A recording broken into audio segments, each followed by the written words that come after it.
3 days after the enormous explosion in Beirut, let's now show you what the epicenter looks like.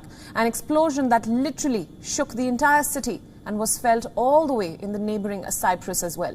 Firefighters are still trying to douse flames as mangled cars and twisted steel structures reveal the intensity of the explosion, which killed more than 150 people and left thousands injured. The explosion was powerful enough to be felt over 200 kilometers away. 2,750 tons of ammonium nitrate exploded right at the spot. Heavy machinery and containers that once adorned the spot now lie in wreckages. All that can be seen at the site now is broken machines, mangled steel frames and debris.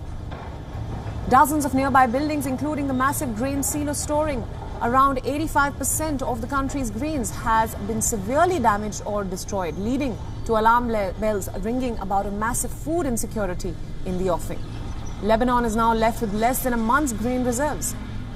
What WION is showing you now are visuals right from the epicenter of this massive explosion that took place this week.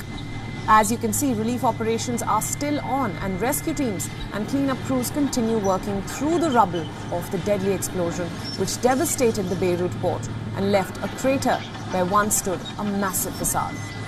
The chemical had been left sitting in a warehouse ever since it was confiscated from an impounded cargo ship in the year 2013. Officials have estimated losses at $10 billion to $15 billion. 2 days later, some 300,000 people, more than 12% of Beirut's population, can't return to their homes, officials estimate.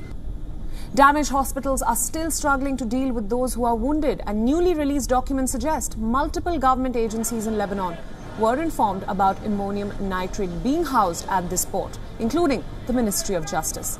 The information adds to a growing body of evidence, including emails and public court documents, that officials had been notified about a shipment of thousands of tons of ammonium nitrate linked to Tuesday's catastrophic explosion in the seaside capital.